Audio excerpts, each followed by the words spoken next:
missing until after you really sensed it. You may believe that was what was missing. Yeah, you may hope for that was what was missing, but when it starts occurring, then you realize that's what I was missing in my life. Yeah, I didn't have the sense of what can't be seen, heard, felt, tasted, and touched.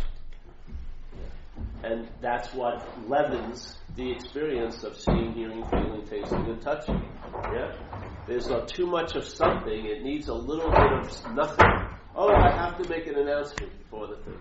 If you agree or disagree with anything I say right now, you can. It's fine, but just do it silently until we get to the question part. Yeah, and so. There you go. That's my disclaimer. And I gave the glossary of terms last night, so I'll run for people who haven't here last night.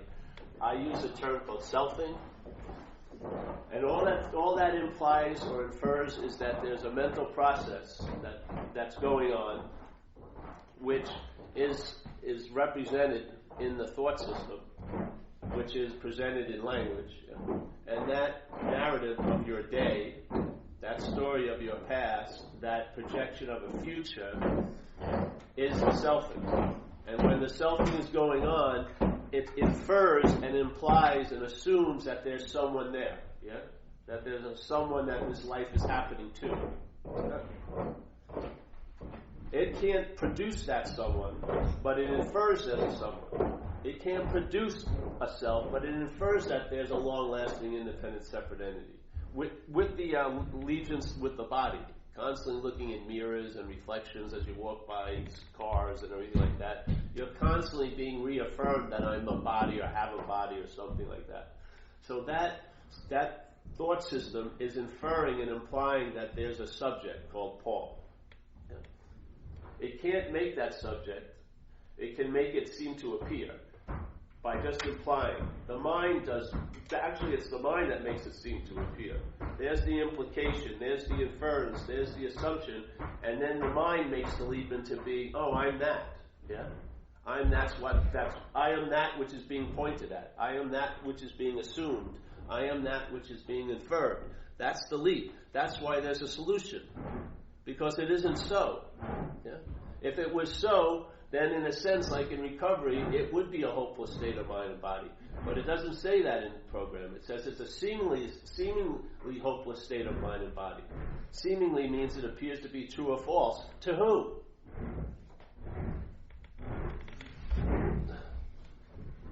If something is just appearing, and its effects are based on who it's appearing to, which is the bigger power? What's appearing?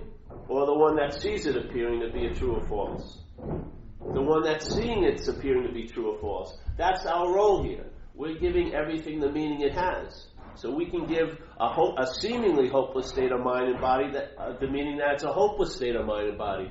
And if you really felt something was hopeless, then you'd probably shoot some drugs. You'd probably do something crazy today. You'd be motivated to just act out because what the hell? Yeah? But the whole point, everything here is seemingly so. And where is that seemingly so directed? And where is it coming from? Is someone imposing it on you? Or is this giving it the meaning? Yeah. Is this giving it the meaning? Or is these things so real that they're overriding us with their meaning? Come on. How could that be so if today, if I'm not feeling well, this could be a problem every day. But I'm just using it as an example. Maybe I should use a better example. I don't know. All right, this one. So today, this is a problem. Maybe later on I'm going to feel really good, and then it won't be a problem. And I'll say, oh, that's really pretty interesting.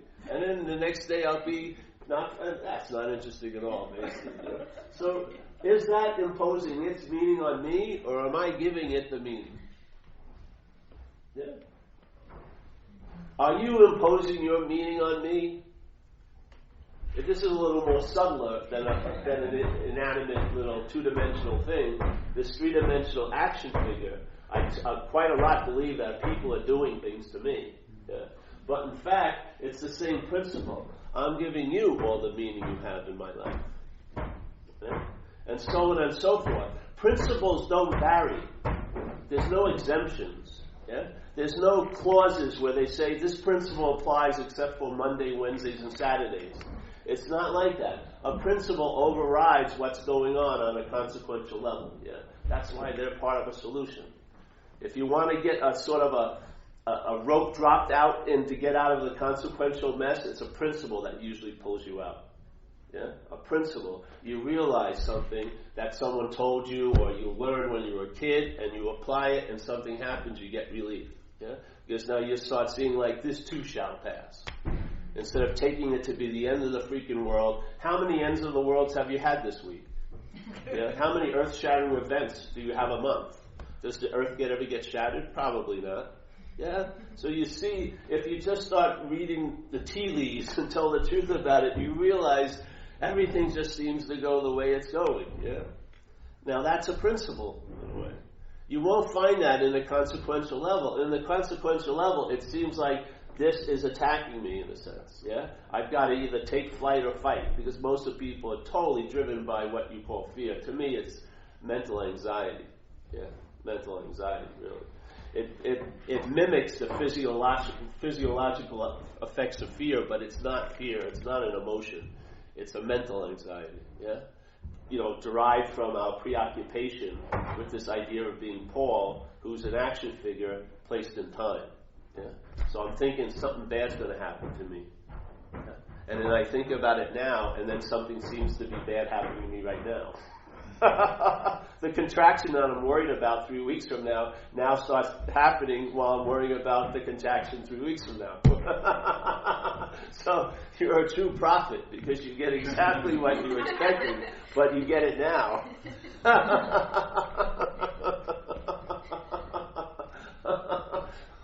You're worried about a heist that's going to occur, and the robbery has already happened. They've already been in the house and taken everything. I can't lose all my valuables. What value do you have? You're contracted. So selfing, that's one of the topics, one of the things we use. Then we have the action figure. People always ask me what the action figure means. This, right here. This is an action. Yeah? My mind cannot do this action. It needs a body. Yeah? Alcoholism does not take the drink. It needs to convince the action figure that it's a good idea to drink. Yeah? It doesn't have a hand to pick up the bottle and put it into its mental mouth. There's no mental mouth. So it can't ingest its fuel. It doesn't have any way. It has to get its fuel through this intermediary, which is this action figure. And so, against all evidence that it would be a terrible idea to have a drink, this mind has the ability to convince what we call the action figure to do it again. Yeah? And as soon as it puts this in, it's sort of like, let's say you have certain qualities of a little bit jealous. You're a little bit jealous about people. You're a little bit feeling inferior and stuff like that. And then you have a drink. Yeah. 3 months later, you're up on stalking charges. Yeah. The jealousy blows up. The paranoia increases unbelievably because it got its fuel. Yeah. It needs its fuel. It's like this bug called Candida. You ever hear of Candida? It's something that lives in everyone's body, but it's overgrown in a lot of people and causes a lot of distress. They're believing like sinus infections are produced by it. It gets into the brain. It's learned how to move out of the intestinal tract and go into the blood system. So this Candida usually likes sugar. Yeah. So it's funny. A lot of people think they really love white flour. But in a sense, it's the Candida in their body jacking into their system and telling them they really want a bagel. They really want the white flour. Because the Candida can't go shopping. It's stuck in this system. It can't get out. So it uses the system to get what it needs. Because it can't, where's it going to call it out for sugar? Send me some sugar. Who's this, Mr. Candida? Where's the delivery? the rectum or the, I don't know, what am I going to do? It's inhibited by the situation it's in. But it uses the situation to jack into the system, and then you get these cravings for white flour. All the while your self-centeredness is claiming I'm a bagel lover, and I love Wonder Bread, and telling stories about how much you love Wonder Bread from your history, and it's all driven by Candida. This is true. See it? So this is what happens with alcohol. You drink alcohol, it sets off a craving in the body, and then if you've ever seen someone on an alcoholic run who's an alcoholic, there's no way you can help them while it's going on, because they have to get done with the run for any kind of sense to come back. Yeah. You're not going to say, "Oh, bro, I think it's time to stop." It's not going to happen, because that disease, that parasite wants that. Yeah? And it overrides the system. You have no defense against it. Just like you don't have much defense against Candida. People are suffering. That's why all these people now are getting into gluten-free diets. Yeah? I got into gluten-free about 15 years ago when there was very little products. Now they're finally putting it together why they feel so freaking tired and they're bloated and they have no energy because something's feeding off of them. They're just a depository for the food that the Candida needs. Well, the same with this mental parasite, called self-centeredness. It's a very small mental process, but it's dominated our whole experience here.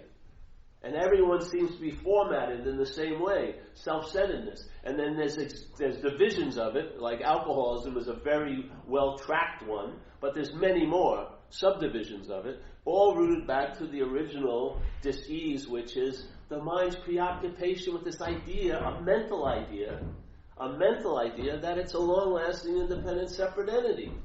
Yeah? And all hell's breaking out.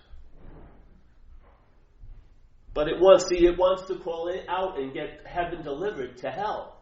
It doesn't want to leave hell. It doesn't want to give up the idea. It wants to be here when it gets good. But that's why it's not good, because it's here. Yeah, the preoccupation. It's not like you can learn how to get a better preoccupation. It's just a preoccupation with the idea of being Paul that's causing an inability to respond to what's happening. Yeah. And it's a disease. And that disease demands relief. And yet if you go to the problem that's producing the disease, it's going to promote more disease, even with the solutions it provides. Yeah? Because the format will still be the same. I'm whatever I think I am, and I'm going to do and have myself into another state of being. Good luck. All you'll do and have yourself is into a temporary mental state that you're calling a state of being. Yeah? And then you'll go back to what you really call the state of being, which is a mental state. And then you'll do and have yourself into another state of being, which is a mental state, and then go back to the basic mental state, which is I'm a long-lasting, independent, separate entity, proclaiming all the inequities and the nobleness of trying to get out of this dilemma you're in. The whole point is you're not actually in a dilemma. The best it can do is appear to be so. Yeah. It can never become so. It only appears to be so. No matter how much it huffs and puffs, no matter how many verifications that the house is real and solid, it only appears to be so. That's the solution. That's the basis of the solution. How can one day everything seem so real and then the next day not seem real? Because it's neither. It's just the seemingly so. Yeah? Derived from the perception of the mind in its location. Yeah. So where you're looking at things from is what things seem to be. Yeah. They don't have their own meaning. Where you're looking at them is what gives them the meaning. Yeah. When you fall over that little gem, that's a really incredible little place to entertain. The Course in Miracles laid it out very simply. You and I give everything all the meaning it has. You and I are the dreamer of the dream. We forgot we're dreaming, and we've given everything we've dreamt the power to affect us. That's like if you were a doctor, that would be your diagnosis. You could write it out to every patient who came in. And then your prescription would be take nothing. And take nothing every day. And then call me back. And you probably never get a call back. Because the thing that seems so real wouldn't seem so real. Yeah? Why do I need a follow-up if I realize something that was bothering me isn't real? I would need more verification it's not real. When are you going to take your own authority back? Yeah.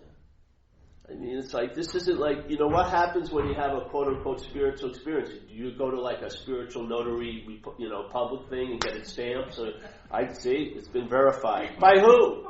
Another insane inmate that seems to be closer to the exit door at the insane asylum? Do you think they're an authority? You have to find it in your own gut sooner or later. Sooner or later, it's got to come down to where you're at. Not to where your teacher's at, or this is at, or that is at. It's got to come in your own gut. That's where the unspoken yes has to echo. Not in them, so you blame them for being so good. Put them on a pedestal that they have to be chopped off of. But you actually see it in your own gut. Yeah? And then you find something that's truly reliable, because in your whole life you're going to be there. Yeah? Until this passes away, you're going to be there.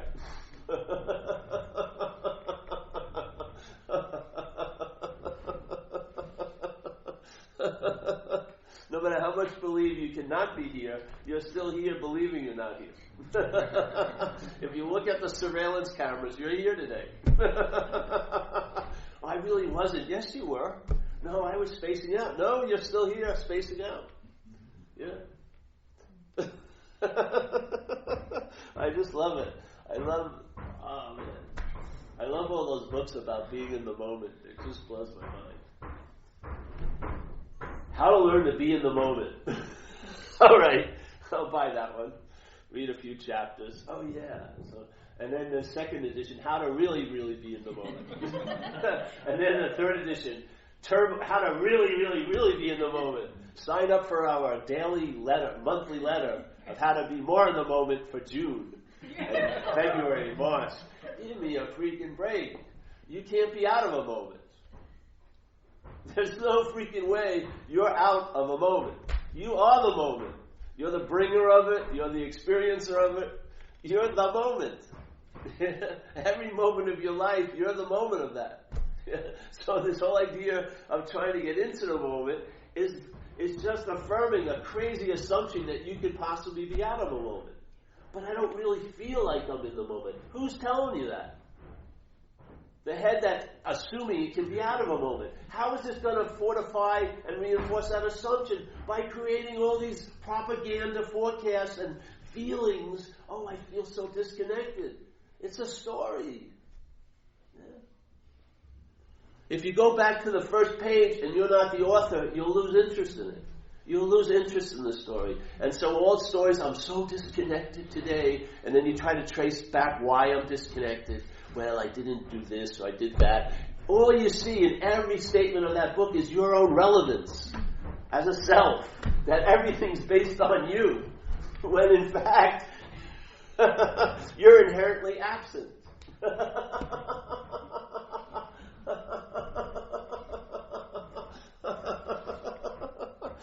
It always wants to write itself into the story. It'll weasel right in there, you know what I mean? Oh, I was blessed. It's sort of like, I'll tell you, let's say if you had the greatest of all masters and you loved her and him perfectly, as much as possible, and you have total respect for them, and they came here right now, and they said, bro, there's nothing you ever needed to do. And you go, I know that, sir, thank you. There's nothing you need to do now. Oh, wonderful, I was hoping that was the case. And there's nothing you'll ever need to do in the future. Oh, really, thank you. And then he'd leave. Half hour later, you'd probably be sitting and meditating. Yeah? You're trying to, I've got to recapture that message. No! Who's the bigger God? The one you assume, oh, yes, I do it. No, you're still listening to this. Yeah? This is the problem. This is the propaganda center. It's like K-Paul. It's like a radio station that we're plugged into. All it plays is golden oldies, sells you lousy products, has tons of advertising, and it always has like fear warnings. Oh, something's gonna, oh. Yeah. The thing is, if you lose interest in it, it doesn't have to go anywhere. Yeah? Because all it is appearing. The more you believe, the more it seems real. The less you believe, the less it seems real. Yeah? It's sort of like you have controls of the dials. You can make it more contrast, more color. Yeah? The less you believe, less color. It appears, but it's flimsy. You can see right through it now. Yeah? And then you see right through it, and what you see through into is what you are, that space. Yeah? Then, when you really believe, it gets 3 dimensions. It's thick, it's got color, and it's got importance. Yeah? And then you just dial, and then it fades out, and then just in that. Who's the more important in the whole situation, or what's the more important in the whole situation? The mind, yeah?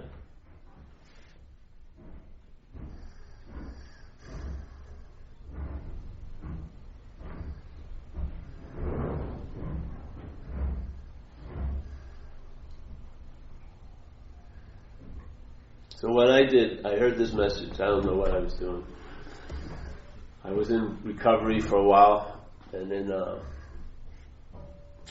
people introduced me to some ideas, and I had been involved with a teacher when I was really young, so when I got sober, I started to practice Buddhism. I didn't want to be with a guru anymore. I thought that is not something that works for me. So I started doing Buddhism, and they were talking about the self a lot. But there was still, I was captured in that system, my mind was. And so after about 11 years, I heard this idea. And it was sort of like, why are you looking for the next meditation technique? Just ask who's the meditator, maybe do that. Direct your attention in a different way. Instead of assuming that you're starting from the point of all points, question that point of all points. It may be what's giving the whole game all the meaning it has. So I did that, and I entertained it. And what happened is, downloads occurred, and I started I was entertaining became verified by the download. Yeah?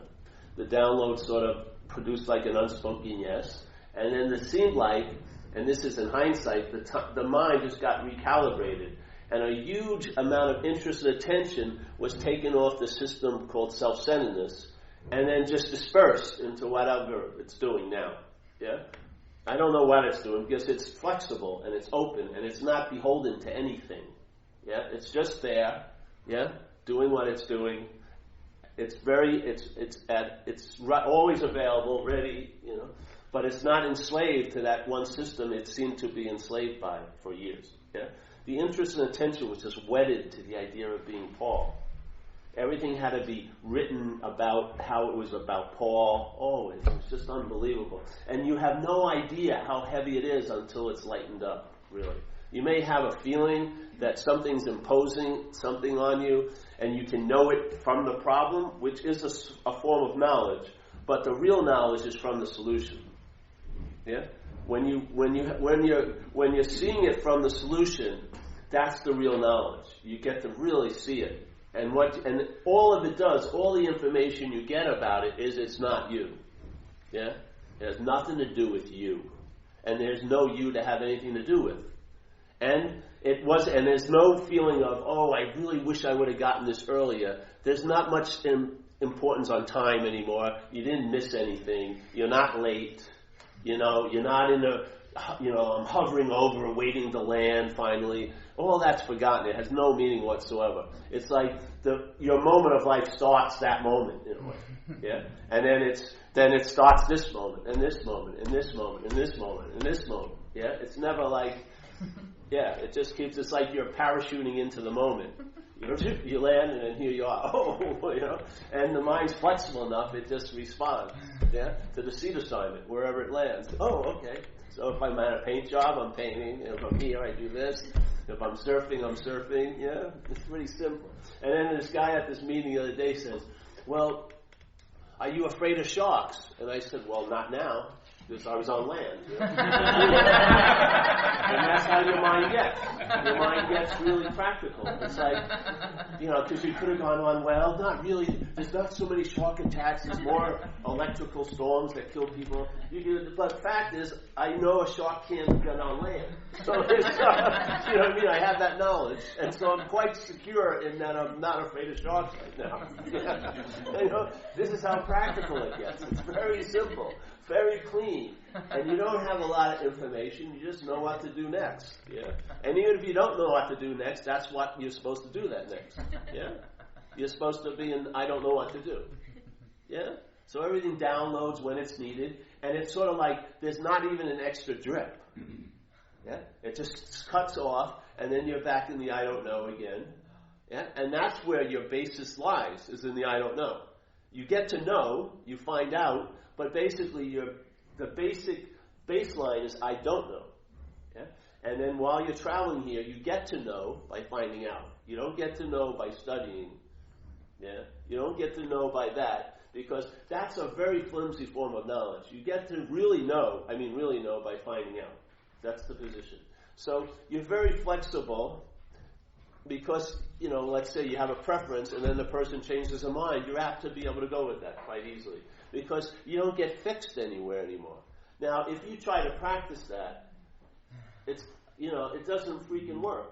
But all that happens is when the mind recalibrates, the whole expression that you're calling your life changes because the mind has changed. Yeah. We're just saying, what's keeping it wedded to this system that's obviously failed? Yeah?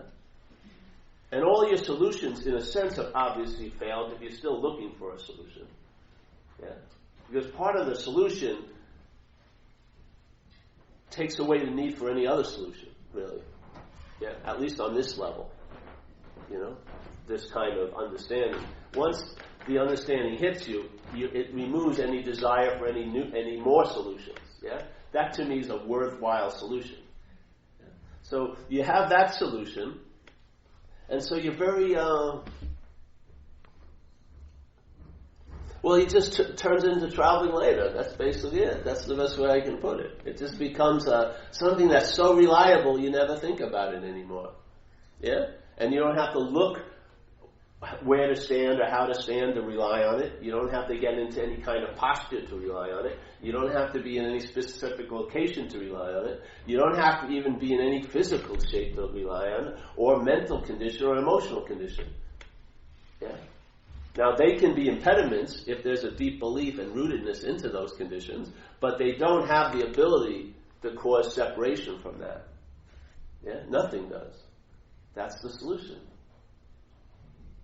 So what I do is I just attempt to look at what's causing that not to seem so. Because you can't look at what's causing it to be so, because you can't see it. Yeah? You're never going to have an experience of it. Yeah? But it can influence all your experiences. Yeah? It will change how you're experiencing, but it won't change which will change all your experiences, but it's not an experience. Yeah? It's not something that you can take a path to find, but it will illuminate the path you're on. Yeah?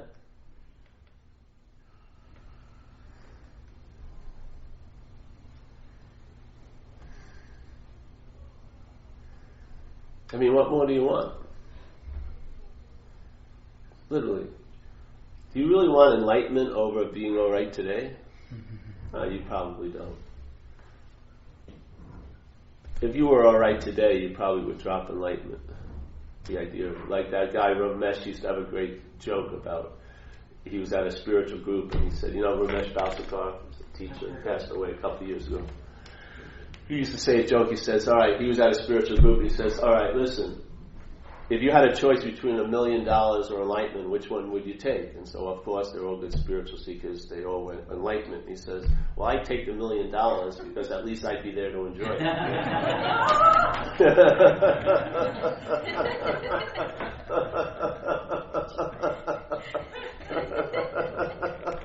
And that's really it, isn't it? That's the nub of it all.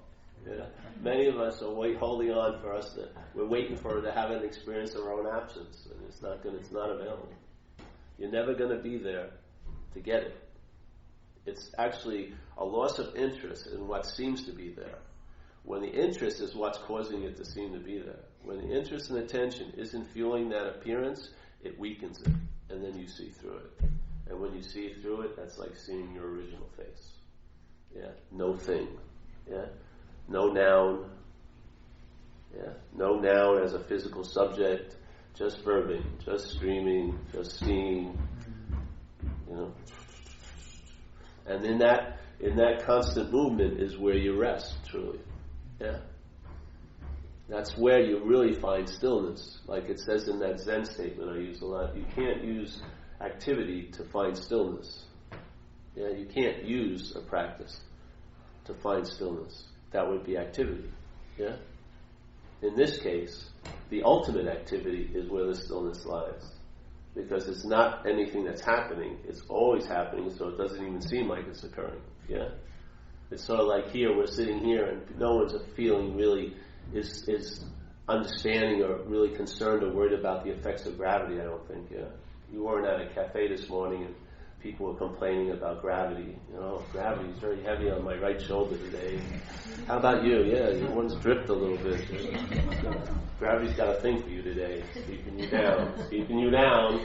Yeah? No one's doing that because it's constantly affecting this apparatus, so it's not noticed. Yeah? Well, what that presence is constantly so it's not noticed. It's not noticed. We miss it. We miss it because we're programmed to see things that come and then go, but we're not programmed to see what's always here. Yeah.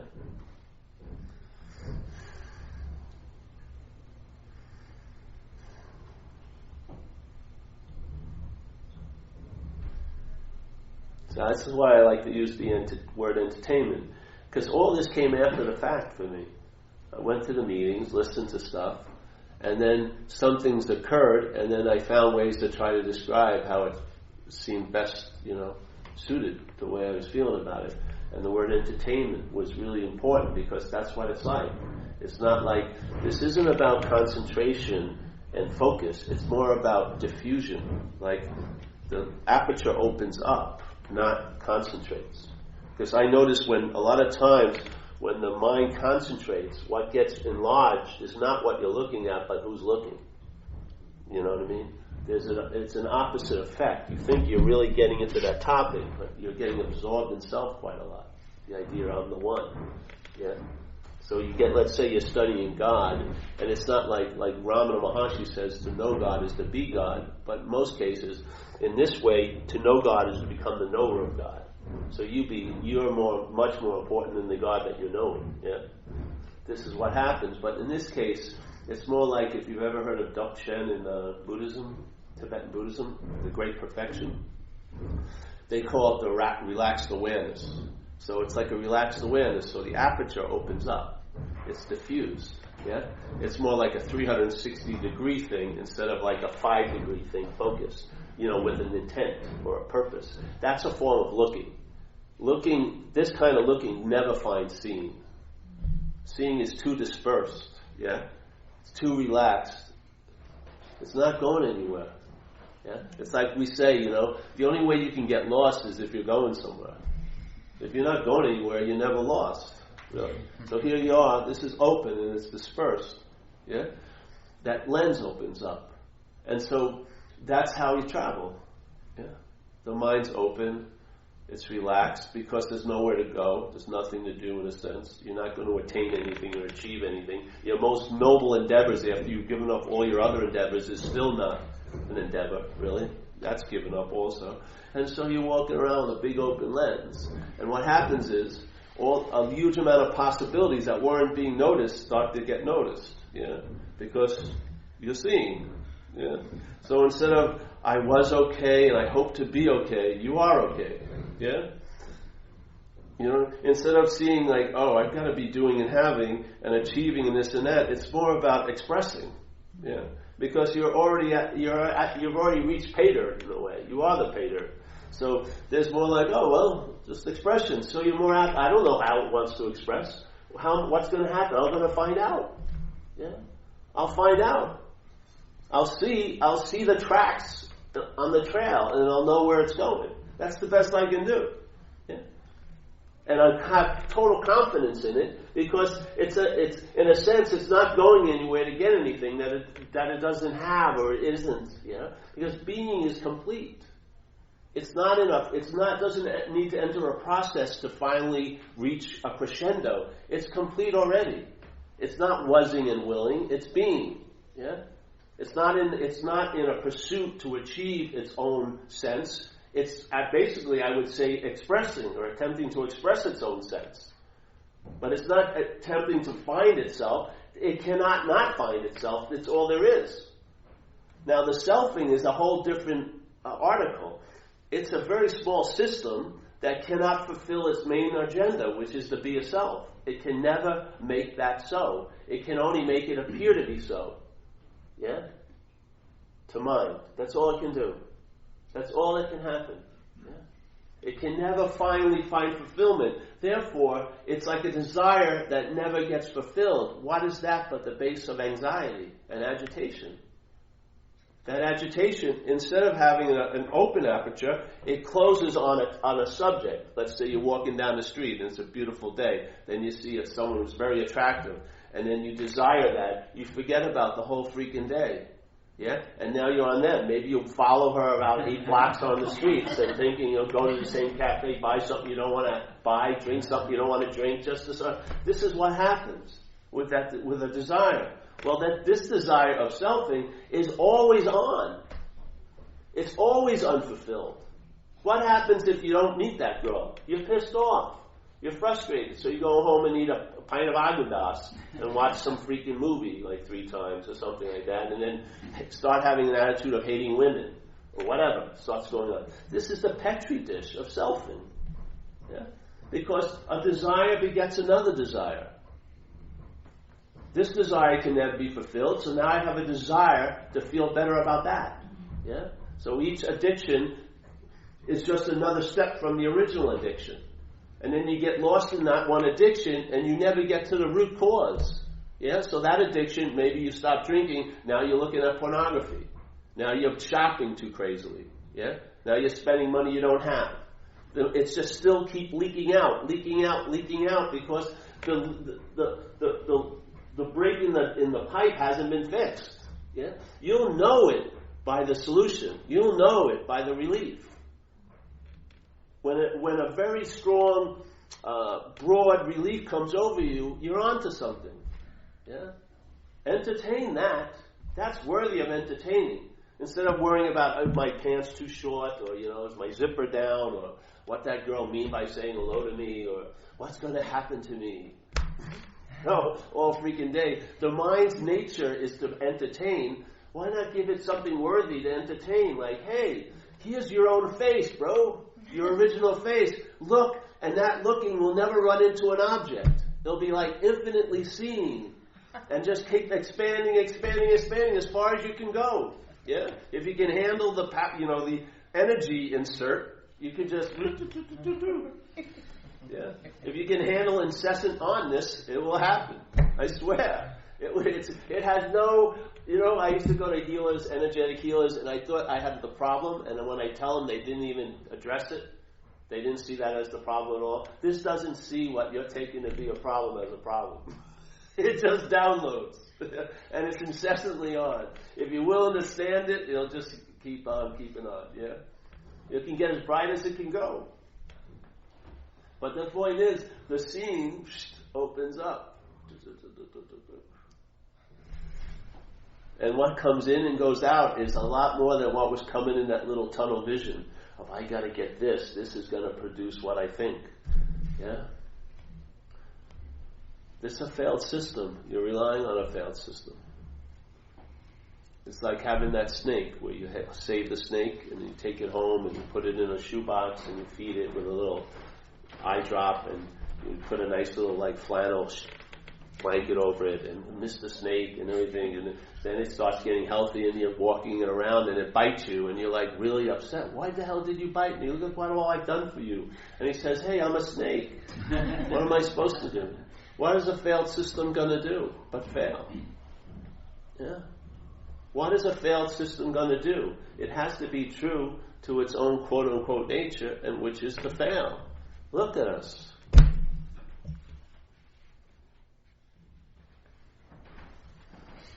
Take a sober accounting. See how it's working for you. Yeah. That horse you were riding and whipping and expecting to get you somewhere may be dead.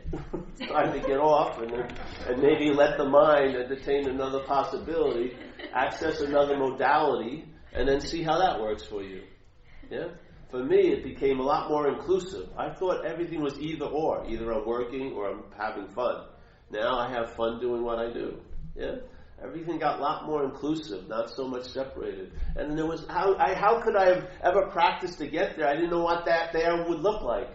Yeah, I don't know what people talk about humility. How are you going to produce humility? You have no idea what humility looks like. You find out about humility when the mind shifts to it out of self-centeredness. It sort of becomes right-sized.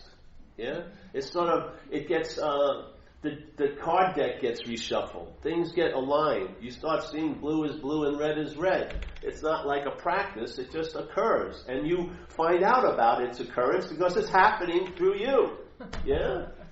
You're not reading about someone else. It's happening through you. You're your own scripture. You're reading the new scripture today, sitting here. Yeah? And then the next page is blank and it'll be written again and written again. And then the intimation of what can't be known gets very strong. You intimate it. You sense a presence. Yeah. When you're looking, you're like looking out in this space and you almost see something. You know, you see space as something more real than this. Yeah, just the space of the room. You get the eyes to see. Yeah.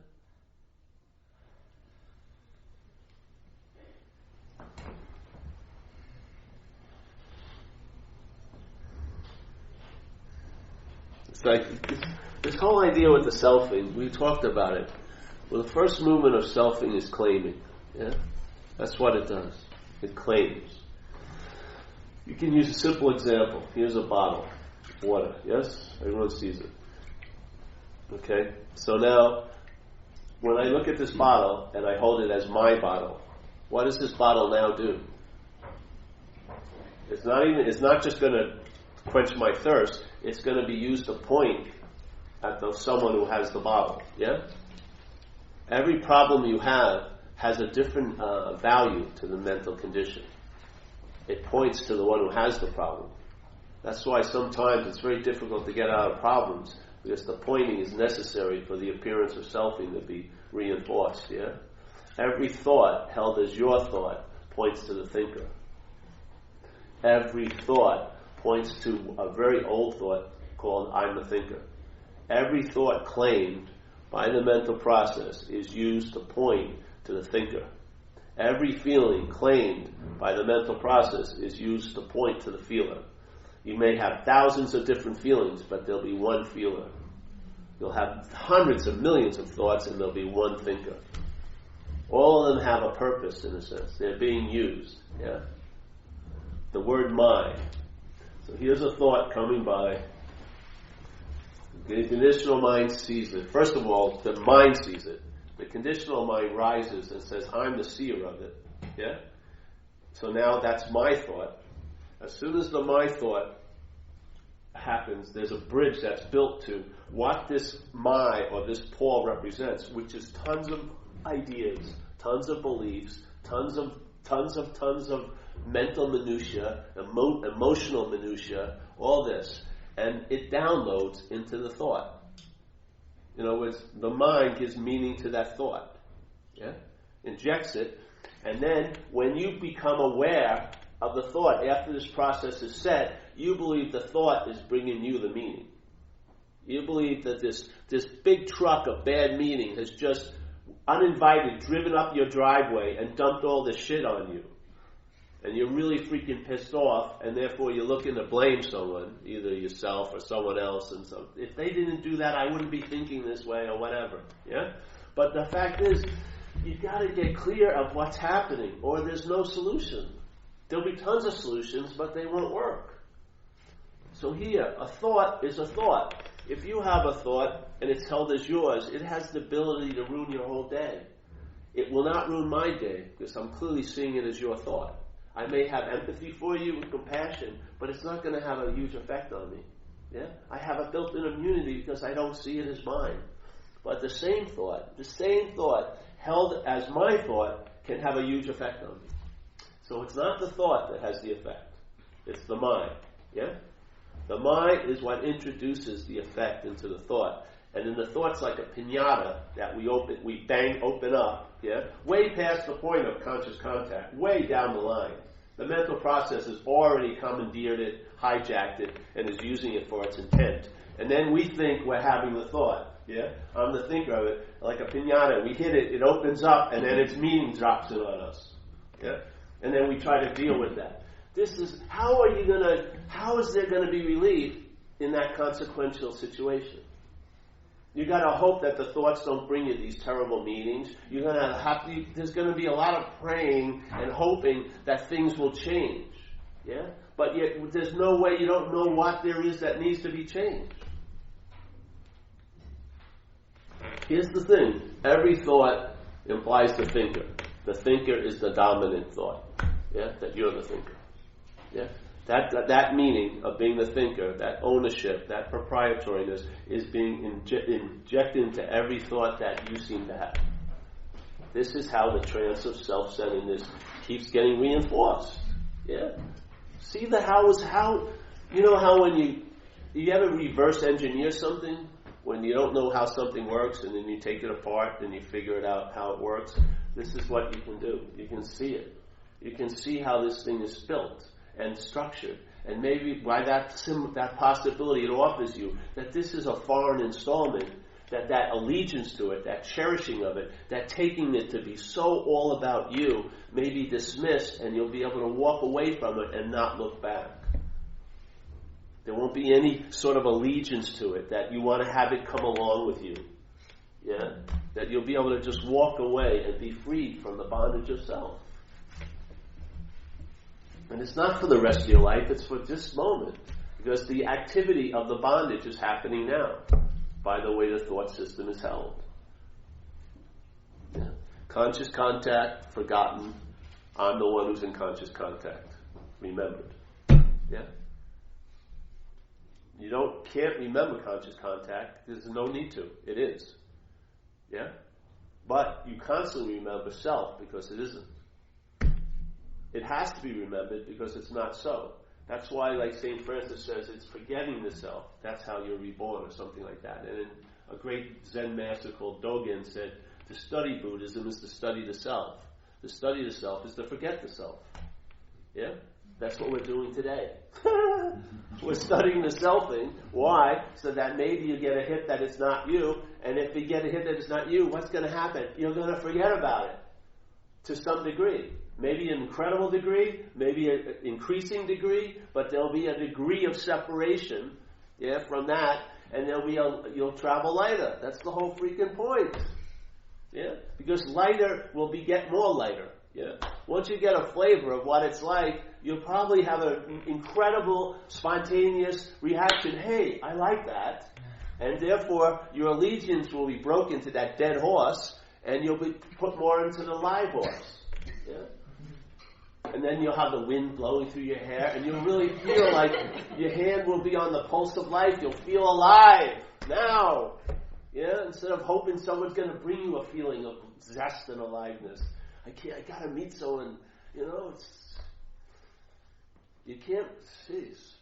You're at a bus stop that's the route's been canceled. It ain't coming. It ain't canceled.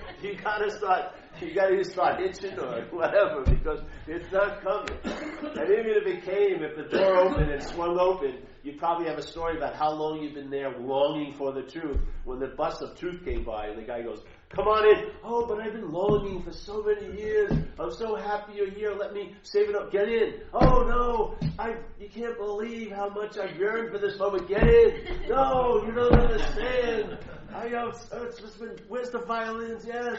Get in. And then the door closes and the bus of truth takes off, and then you're still at the bus, and that's exactly where your head wanted to be. It wanted to be free. It didn't want to be free. The bus is here every day, and we're declining it. We're in an active denial of what is, by this active affirmation of what isn't. That's what the mind's doing. You check it out. That's what happens.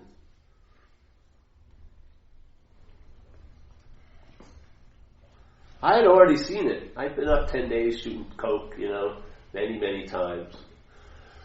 Hung out in a hotel some freaking where in San Francisco. And all the information had been displayed, but nothing was made of it. It was just produced more and more mental anguish, like a pitiful, incomprehensible demoralization.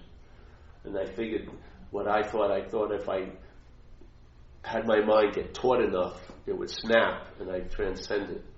So I figured if I could just keep doing the coke for like 10 days, go into a delirious state, and just keep doing it until it snapped my mind, I'd be free from this fucking thing. Well, you can't transcend an imaginary place. You know, and I would match my devotion to drugs with any spiritual devotee in the history of spirituality. Hanuman, the monkey guy, whatever. I gave everything to him with that life. I prostituted myself. I took everything of mine and yours for it.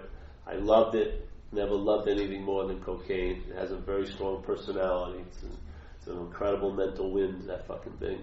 And I was dedicated my life to that, and it doesn't work. You can't transcend an imaginary place. So when this download occurred and something actually shifted, then all that stuff that had been so heavy became very liberating information. Because I had seen the beast from head to toe, but I was still under its paw, you know. Then I saw it free from the paw. I freed from the fucking thing. I could see it. I could see its activity. I could see how it was made and constantly being remade all day. Never created, just made and remade and made and remade and reinforced and da-da-da, assumed, implied, inferred, yeah? And then the mind does the rest. The mind, right where you are, makes the leap, yeah? No one's pushing you off the board. No one's pushing you off the diving board. You make the leap. The mind makes the leap, yeah? Therefore, there is a power where you're sitting. Yeah? If there's a pause before that leap, and that knee-jerk reaction to just fall right into that sense of self, would just spurs so much more ripping from the mental condition. When that pause happens, the whole system's interrupted. Yeah, the whole system's interrupted, and that pause is like the solution because it's an eternal, timeless moment. Yeah. It has timelessness in it. It's drenched in it. Yeah? It may only seem like a second, but it's eternity. And that's how long your salvation can last. Yeah? So what I thought was terrible became very, very, like it says in recovery, you'll realize that the bottoms and all that stuff you went through will become valuable somehow. Well, this became valuable to me because once this one thing was ignited, I needed just one match. All the information was there, but it just wasn't lighting up. And then I heard this little idea, hey, you're not that. Threw it on there, and then the freaking went off like a bonfire, and then the downloads just started happening about that, which I'm not. I figured, man, I should share this stuff, because it was revelatory to me. And like we were talking earlier today, you know, what enthusiasm means is, I think you're infused with spirit, Latin, yeah? That's what it's like for me. It's very enthusiastic. It's very, just stoked by it all the time. Because I have had the flavor of that exquisite suffering. You know? There's nothing like being all there is and thinking you're so limited, you know? There's nothing like being the source of love and then feeling you're unloved or unable to love. That's really even more painful. You know, when I was out there, you know, people talk about living on the edge, you know, like getting shot at and shooting dope and everything. But really living on the edge is like sitting in a room with unconditional love for 5 minutes. That's what's really scary. Or going to a job interview. The other shit is easy, really. But to feel unconditional love with this incredible bias of how you don't deserve it, playing with so much belief in that, it's like excruciating. Yeah, this is what it's like, that hell. And the fact is, it's everyone in this room has tons of faith. Everybody in this room has tons of faith. It's a quality of mind. Yeah, it's what vehicle it's put in. See, if you have faith in this failed system, you're going to live in anxiety quite a lot. What's not happening is going to have the biggest influence in your life, and that's a pity, isn't it? That you can't even respond to what's happening. That you're enslaved to the threat of what's not happening. But if that faith is removed from that vehicle of the thought system, let's see where life places it. Maybe you'll find out it will rest in something that will prove to be very benevolent, and you'll really feel trusting and safe and secure, and you can really rest that. You can sort of give up the ghost in a way. You know, like it says in recovery, you have to abandon yourself. That means with no reservation, yeah? Abandon yourself. Let go. If you don't let go of your old ideas, the result will be nil. Yeah? The oldest idea is that there's a you. It's the oldest of all of the old ideas, that you're a long-lasting, independent, separate entity. It's a mental idea that we got stuck on. If you don't let go of that one, the results are going to be nil in a sense. Yeah? So abandon yourself to that. How do I do that? You'll find out. Yeah? It may not be like at a, the long hair on a cliff with the I'm going to surrender. It may just be, cleaning your toilet when it gets backed up. Who knows? It may not look like you think. It may not be that romantic. But I'll tell you something. It's like we were talking about last night. Every day, a little bit of that heaviness will be skimmed off. Every activity. You know what? And that adds up. Yeah? Instead of waiting for the big chunk to be taken off of you, a little bit each day, every second, take it off. Over time, that's the much more valuable than the big chunk that you make a big monument about. Oh, that was the day I got that. You won't even notice this. It'll just be so beautiful. Just traveling lighter. More and more pared down. More and more economized. It's like being on an operating table, and your job is just not to get up. Yeah, you just never take the role of being the doctor. Just stay the patient. I'm finding out. You diagnose me. You tell me yes. Use me and stuff. Yeah. So I always like that approach of looking at what we're not and just seeing that, because if someone tells me, well, this happened in the past, I used to hear all these incredibly lovely descriptions of the eternity, the eternal bliss and like that, and it just made it worse, because I just kept realizing I wasn't there. and then I felt I should be there. I had this dilemma when I was young. I met a guru from India. I didn't meet him at first. I met some of his representatives. A guy named Guru Maharaji. He was a little kid, 13 years old. His family had a franchise. The father was a guru. Then he died. He was dying, so he gave it to his youngest son, passed the business down. The kid I don't think he really had any idea what was going on. But, he was the guru. And he was the Lord of the universe. Now, I don't know about you, but I never was introduced to spirituality. But when I was, I had thousands of ideas about it. I could not believe how many. This is how all these ideas they're just latently there. They're waiting to get accessed. So I entered this topic called spirituality, thinking as me, now that's becoming spiritual. Tons of ideas of what I thought spirituality should be and shouldn't be downloaded. I couldn't believe it. I thought I knew what a guru should be. I have no freaking idea. Especially I thought I know what a devotee should be.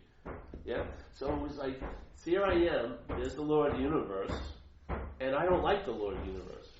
That was an incredible situation I was in, because that made me something that wasn't too nice in my own head, yeah? Here's the Lord of the universe. How can you not like the Lord of the universe? I mean, he's the Lord of the universe. This is what you've been looking for, or supposedly, for maybe eternity.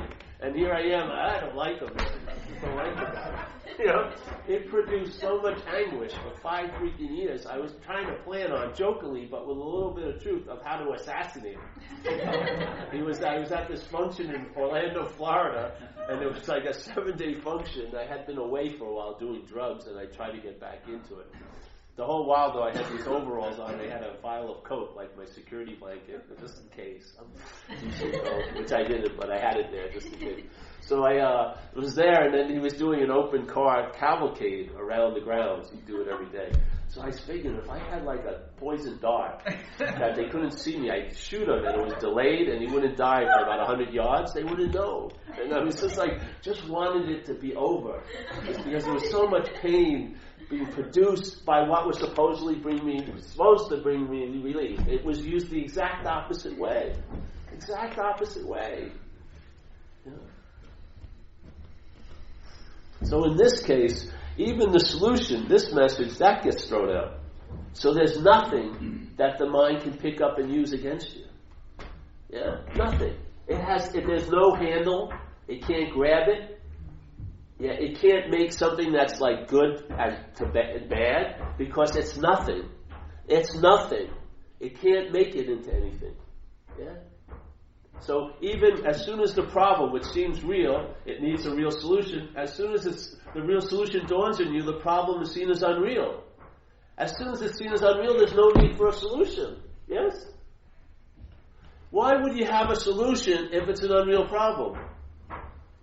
That's the greatest of all solutions. It makes itself obsolete. Just like I'm supposed to become. Hopefully not today, but here. My job is to just share something with you, and I'm ultimately obsolete.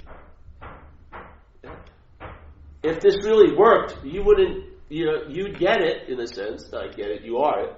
And therefore, maybe you'd come to see us to hang out, but there wouldn't be any drive to come here, because you'd realize you're not getting anything. That's the greatest gift of all. The greatest gift of all is to realize you came here with nothing, and if you leave with nothing, that's the greatest gift of all.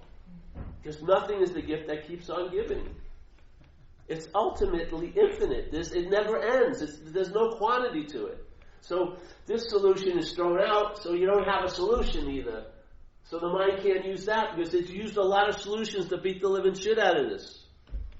It has. When I don't measure up to what I think the solution should be, or I'm not doing it the way I think I should be doing the solution, in a sense, becomes another problem. But this is so beautiful. Once the solution dawns on you, the problem's imaginary, the solution goes. So even if you reach for it to beat yourself up, I'm not a good non-dualist, or whatever it is, or whatever we're thinking we're doing. Come on, it's ridiculous. You know, I'm not a good non-person. I should be more of a non-person than I am. You know, you can't do anything with it. It's the most perfect gift because it can't do anything with it. It just has to sort of stop and it just gets frozen, you know, frozen into stopping, and when it stops, you realize it's not so. Yeah? Because something continues when it stops. When the selfing stops pointing and when the inference stops being left, there's still something there, which is the seen.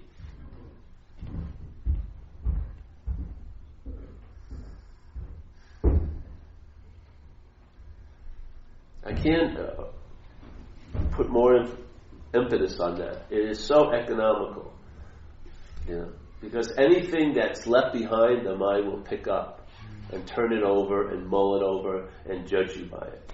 Yes? It'll measure you with other people.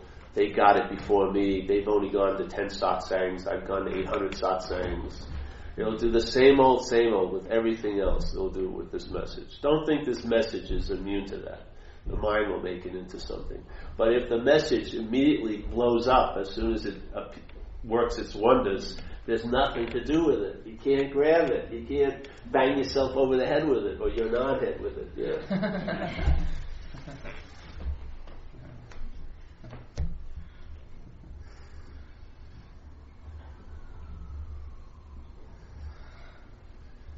So, hey, Paul, sometimes you seem to be using the word mind interchangeably with, you know, it could mean selfing or it could mean consciousness. So, can you promise me you're not doing that? Because I keep, hearing mind, and then, I can't promise 30 minutes later, I go, oh yeah, he means consciousness, not selfing. What I want you to see is what you mean. But well, I think the consensus is, it seems that mind means something. No, not the consensus, what you well, think I've it always means. taken it to mean the thinking process. Well, that one part so, and what I'm saying is implying the mind, the raw mind, or the unconditional mind, which let's say you just replace it with awareness, yeah. But I just like the word mind, because awareness sometimes seems to be little dullish to me. Mind is very, very like pregnant. It's like alive. Yeah, tons of possibilities. And so I rather use that terminology because it's both. It's also that still super stillness, but it's also that. Yeah. But I've never heard it used as a substitute for awareness or consciousness. I've always heard it as the thinking process. Yes. The mind is the selfing, what you call selfing. Yeah. Okay, Well, if you read on Zen, when you'll I see. hear you say mind, Yeah. that's my first thought. And then, like I say, I'm trying to understand that. And then 30 seconds later, I go, wait a minute. He doesn't mean selfing, he means consciousness. Now I got to go back and try and go through it again. I wouldn't do that. You know what? Because the spiritual subpoena has been served. It's happening. The energy is the thing. The words are just a vehicle. Don't worry about it. Don't. Yeah, See, if you start looking at the specs of the car, you'll miss what's in it. Really, just feel it. If you feel something and motivates you to come here, have faith in mind and follow that. It's not going to steer you. Faith in and big mind. Big mind. But either big mind and mind are the same. Remember, Buddhism, enlightenment, then the enlightened mind and the normal mind or the ordinary mind are the same mind. There's just possibilities arising in this giant field. Yeah? One possibility is called enlightenment, another possibility is called ordinary mind. Yeah?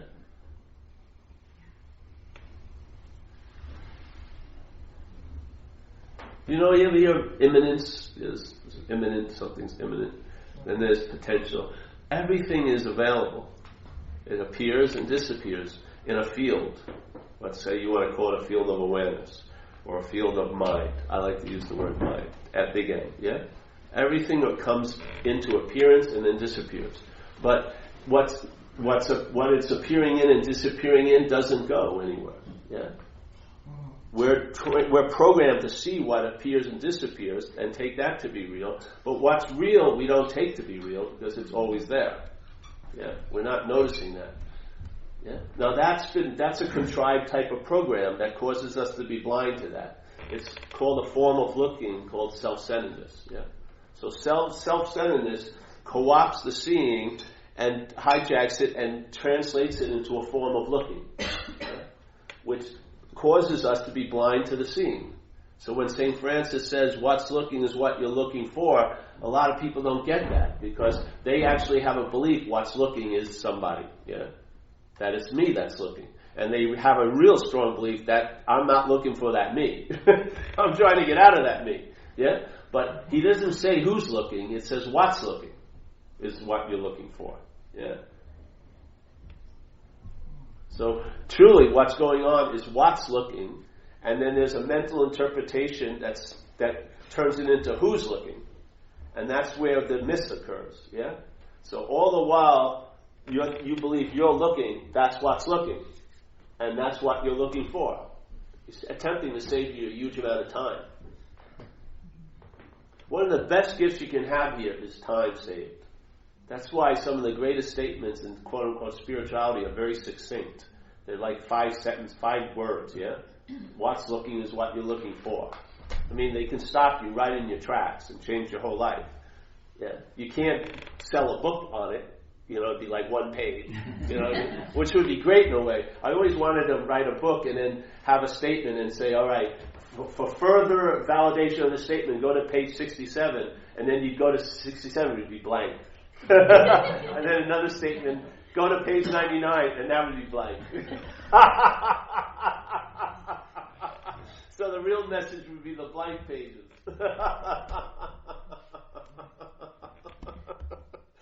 I'm sorry, you got to screw with small mind. Yeah. You got to screw with that. You got to irritate it. It's very complacent, man. It's gotten fat. It has a feeling it's invulnerable. It's met these great adversaries like Buddhism. It's conquered it. Judaism conquered that. Christianity conquered that. Co-opted that. It's pretty filled with itself. It's thinking it's lazy. It's very lazy. It's doing the same old, same old. It basically, everything it's come in contact with, it's morphed around and sort of dominated and neutered the message that was in that, that great movement. You know what I mean? So it's thinking, hey, what's going to threaten me? It's pretty arrogant in a way. So you like to sort of irritate it. It is, truly. If you've watched it, it is. Look at what the things have happened. Every message has turned into something so fast. Yeah? The message as it was delivered probably was so beautifully no thingness. And yet, in time, it's made into something. And then it's used for something totally, I would say, different probably than the intention of the invitation. Usually to sell something.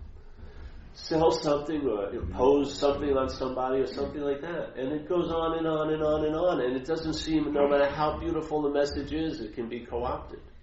Yes? Because the mind precedes it all. The mind will give everything the meaning it has. It can take the truth. Just like I know a lot of people in recovery of the AA program who now the solution is part of the problem.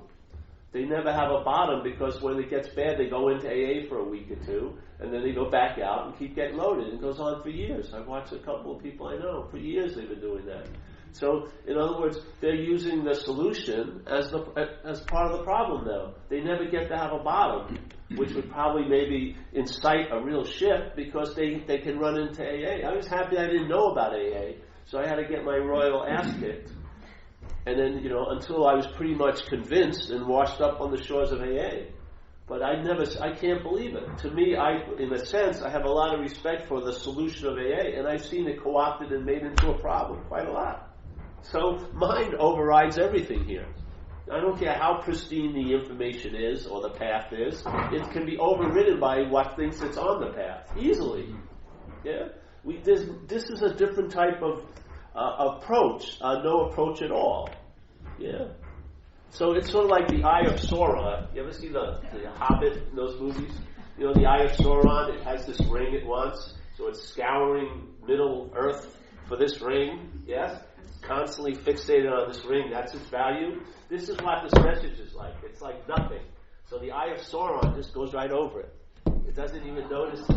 It's because it's looking for something, you know what I mean? Something like, that's what it wants. That's what it values. This is just dog shit awareness. The only time I'm cursing today. Dog shit awareness.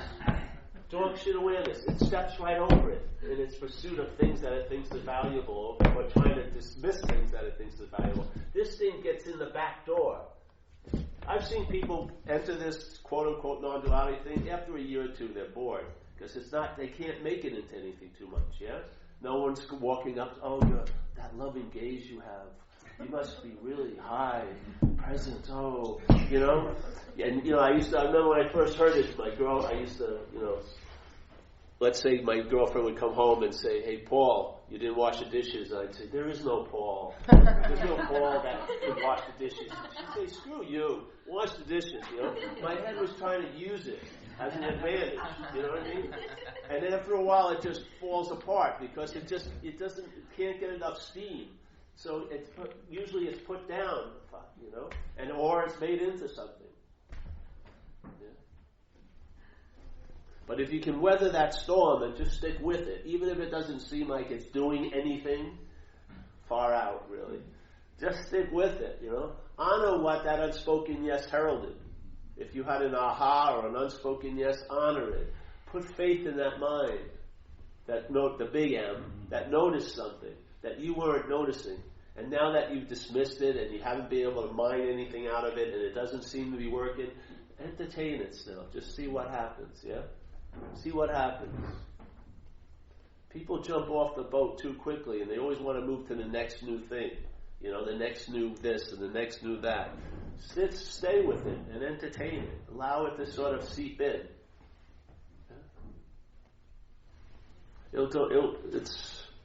You'll have to either begrudgingly or with great admiration admit that it's allowed you to travel over time. If you even need the narration to tell you that, but down the road, the head's going to actually have to admit things have changed. Yes. It's not that romantic or exciting. Most people I know don't give a shit about people I hang out with at home. They don't care. They don't see anything I'm doing as anything special, and nothing, nor do I.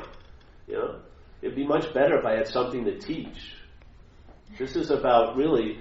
It's like inviting. The only thing I can teach is about what we're not. Yeah, you can't teach about what we are. How can you do that? You can teach about what we're not. This is like inviting, not advaita, in a way. It's inviting. It's an invitation to entertain some possibilities. My job is to become obsolete. My success is if no one comes. Ultimately, yeah? Not now. My lavish lifestyle needs some donations. Down the road, there won't be any need and there won't be any drive. We'll just be here to enjoy the space. That's nice, eh?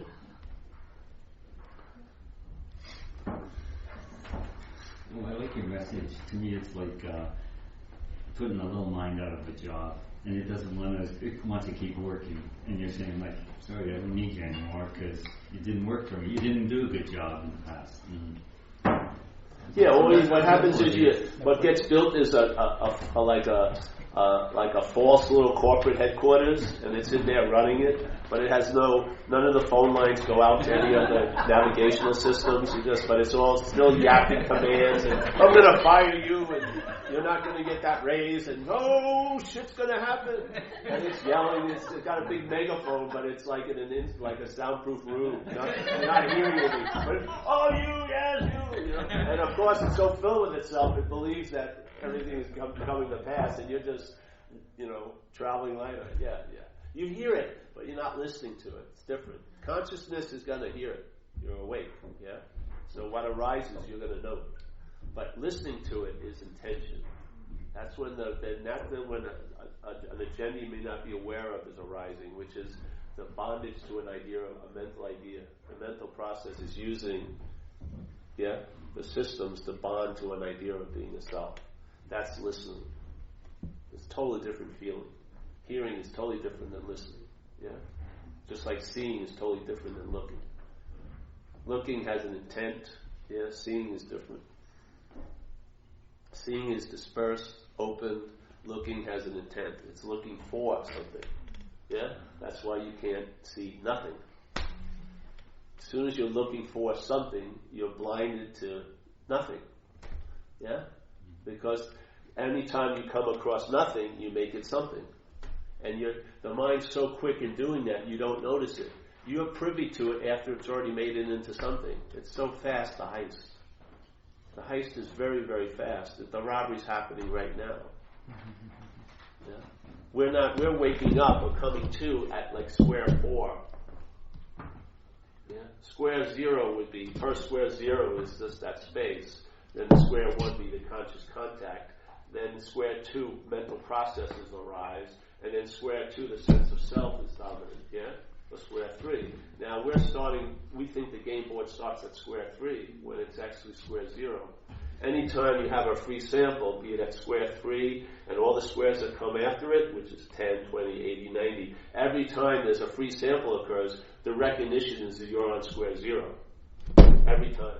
Be it 20, square 23, something happens, square 0 becomes dominant. 85, square 0. After a few of them, you realize, hey, there's only square 0. Square 23 appears to be so, 83 appears to be so, 65 appears to be so, but when it's seen through, I'm at square 0. You realize you've never left square 0 after a while, and then it's an easier way to travel. That's what happens. You see it. Yeah. If you keep going back to square 0, you never left square 0. Everything's just appearing to be squares 28. Really? Doesn't it? Every one of those squares, they appear and they evaporate, don't they? But what's always so is the seeing of it all. That's square 0. Now, if you're based there, the game looks different.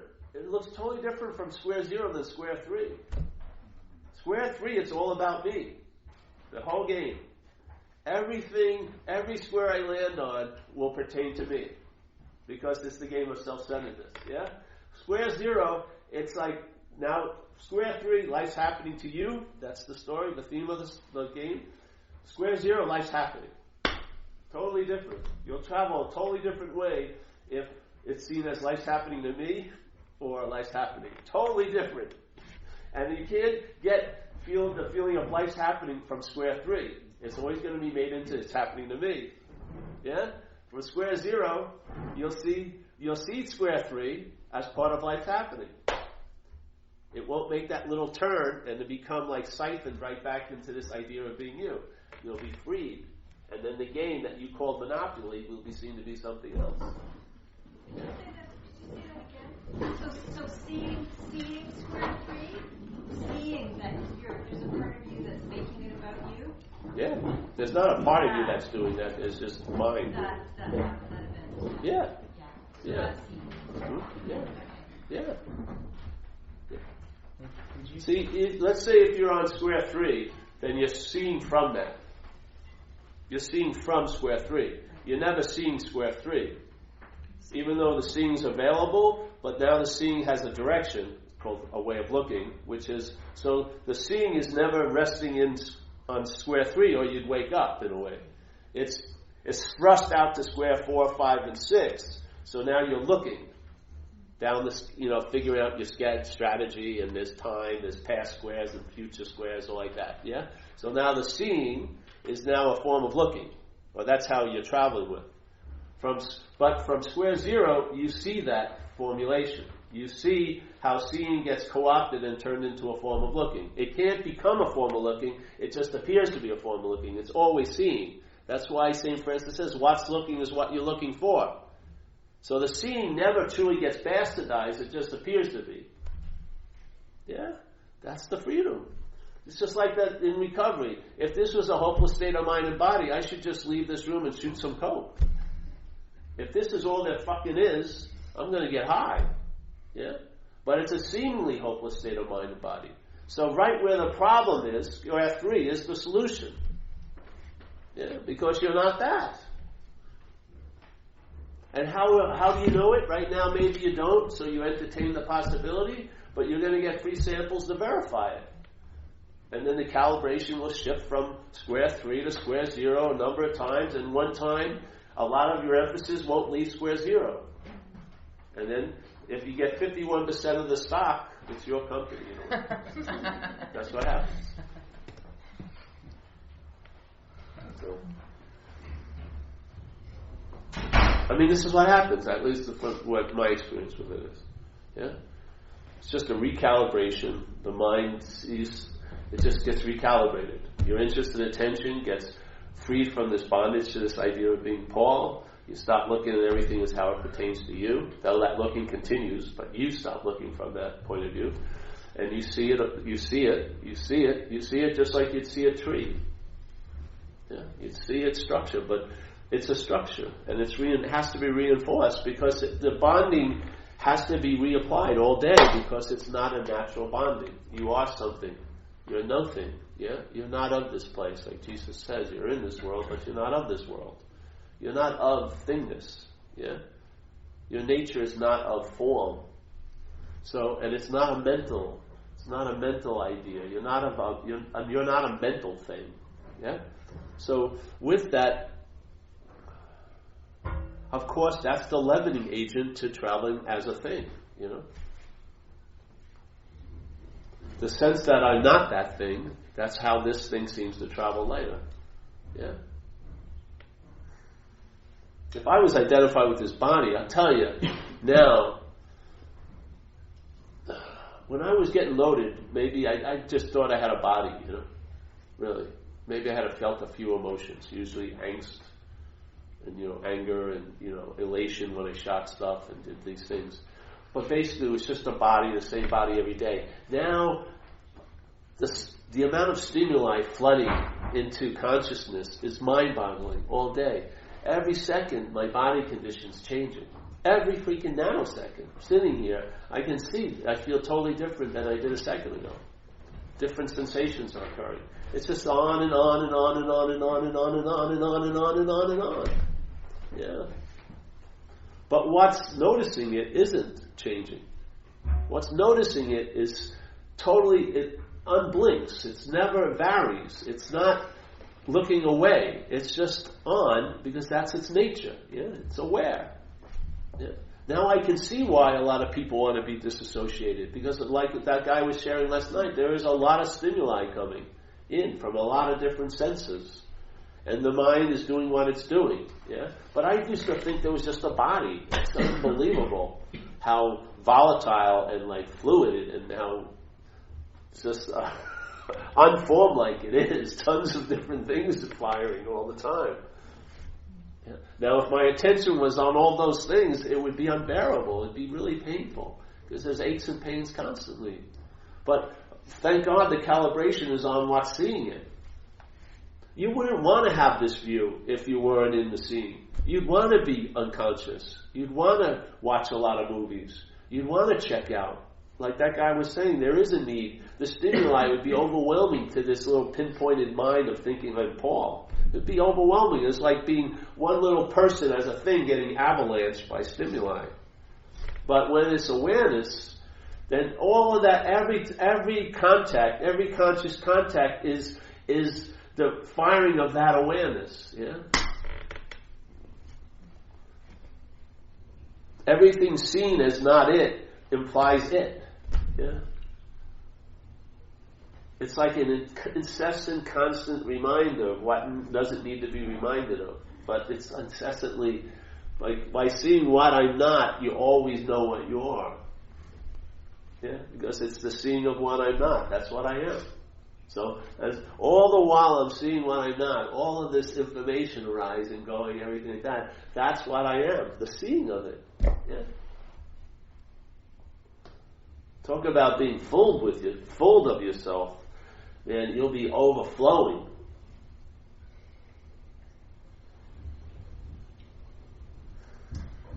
Another clarification of glossary here. Conscious contact. What do you mean by that? Consciousness in contact. Consciousness is moving through 5 gates, and the 6th gate is the mind, So and it's having sense? contact. What? Yes, sense. Feeling, So, tasting, yeah. touching, smelling. Conscious contact Seeing. in sense. Yes, consciousness in contact. And include thoughts? Yes. Well, you're hearing thoughts, but it's another conscious contact. Yes. You're conscious of thoughts, yes? So, very rarely. It's just like a wall, and then occasionally it's a speck on the wall, right? Yeah. But yes, so even if very rarely, it's still demonstrating this conscious contact. Yeah. So I would say that's the baseline of this experience here.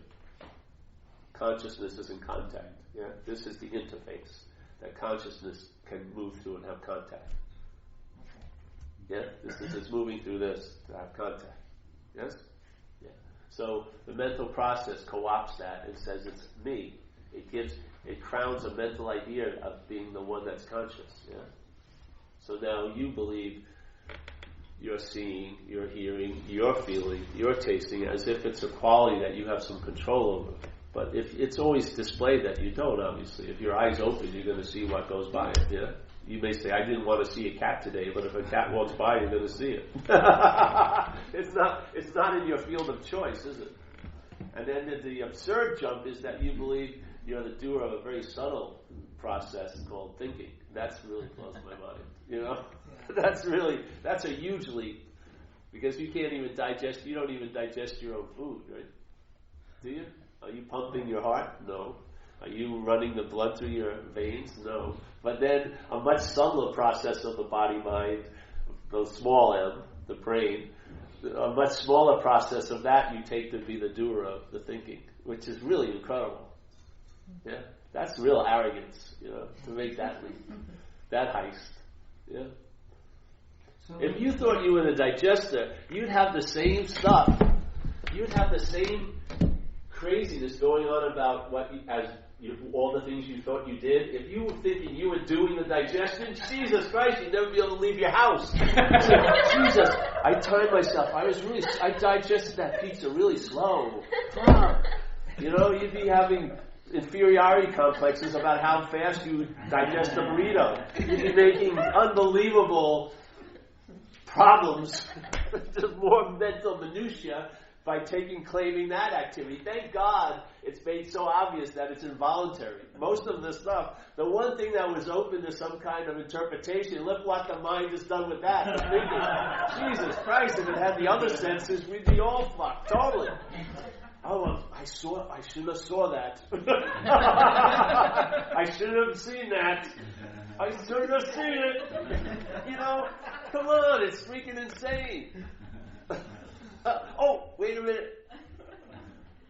I hate my ears. This one's the bad one. His ears. This one, very good. My good ear. This bad ear. If you run a field day, we would be comatose in our houses. We wouldn't have a house anyway. We'd be just some fucking shaking thing somewhere. You know, Jesus. Holy cow. You know what I mean? How many bowel movements did I do today? Oh, very bad bowel movements. Jesus. We'd study the toilet bowl. Look at, I'm doing terrible. Let me look at his. Oh, look at that. It's a perfect. I gotta practice more. Whatever. It's crazy. I mean, but we assume every day that we're the thinker. Yeah, well, it is. We're living that assumption, and look at the pain it's causing us. Look at, if you could tap in, just let's say in this room, and most of us seem to be all right, if we could just tap into our head, the anxiety that the head is attempting to produce would light up Toronto for probably a couple of months. You know what I mean? I knew a woman, she was the queen of worrying. She would have lit up the whole world. I was going to have like a call-in that she would worry for people, because she could just worry away like unbelievable. You could say something that had nothing to do with her, and I'd watch her mind make it into something about her in half a second. I could see it. And then it would be about her again. It's incredible. Yeah? But this is, can you imagine if you had all the other senses were under your, that you believe that you were the one that was seeing, hearing, and touching? You know, you touched something that was rough and you blamed yourself for it? How insane would that be? Yeah? How insane it would be being so self-centered that if you touched something rough, you would blame you yourself for it. Yet the thinking, if it's disturbed, you believe you're disturbed. Yeah? If it's causing you anguish, you take it to be your anguish, which is the real root of it all. The root of all the suffering is the being the doer or the claimer. Yeah? If you would see that it wasn't, if you're not the proprietor, you have the opportunity to leave that place, that you think is yours. You can leave it. The power of that mind to sort of inflict so much, agitation on a day that's really pretty quiet, now that the roof is stopped too. You could finally see, to me, with the identification as self, when that shifted, it shifted everything. Obsession with self was trying to live with something, trying to learn how to tolerate something, trying to cohabitate a space with something. Maybe at least try to get 10% of my life and have it have 90%, And maybe if I begged enough and tithed enough and worked hard enough, it would give me a couple of percentages more. But when I realized I'm not that, I can be free of it. Yeah? If you're identified as it, the only way you can entertain freedom is being free as that, which is not freedom. That's the bondage of self. But when you entertain, I'm not that, the next thought, when the next idea that downloaded into my head was, hey, I can be free of this. Free, radically free of it. It's not me. All the while, the identification is which is what inhibits the mind's ability to entertain the possibility of true freedom, because you're including that in the freedom deal. That has to go with you. So you're trying to be free as that, or for that, or by that, when it's from that. But you will not be able to figure that out. Self cannot get out of self. Yeah. Self is never going to entertain its non-existence, really. The mind, some aspect, has to entertain that. And then seeing it to be so. And then that sense of being this little idea on a very small mental process, you expand into the big mind. Yeah? And once you expand into the big mind, you realize you never contracted into any smallness. It was just a freaking story. Yeah? There was never ever any contraction. You've always been that. Always. Yeah? So that's the point what happened with me in recovery. As soon as the identification of self was shown to be the problem, then the real solution dawned. Because I could be free from that. If I'm not that, if it's a foreign installment, then I can walk away from it. If it's me, I've got to learn how to take it with me. Yeah? I got to work on it. And if this was me to this day, it would be like an urban renewal project. You'd always find fault, wouldn't you? You always wouldn't be enough. You always wouldn't. It didn't matter how enough you were, you still wouldn't be enough. The me is unbelievable. Take that ingredient of me out of things, and things are left to be what they are. If they're given permission, to be clumsy and not perfect, and all this stuff, all that incredible constraint and stress driven to some crazy idea that's not imaginably true, is dismissed, and you're let go. The body thrives under, freedom from that. Most people's idea, they're living an idea of the body. They're not even close to sensing the body. They have an idea of the body that they're sensing. Yeah? It's all about different squares, and they're not square zero. Square zero really illuminates the whole game. Square 3 is just more like a spotlight. It doesn't illuminate anything. It just points at things, and you follow that direction. But the way to illuminate a game is to see above it, Then you can see things. Down here, the horizontal viewing is a form of looking. Vertical viewing is seeing in a way. You see what's going on. And that can lead to something. You'll find out what it leads to, but the information is there. The invitation is offered. And that's the message. Something to entertain. Now, you may have an idea of how to entertain it. It's not really about understanding, to tell you the truth. It just gets in. It's like the mail slot that we all have is a conceptual mail slot, so we're using language. But that's just the writing on the envelope. What's inside is nothing different. The message is different than what I'm saying.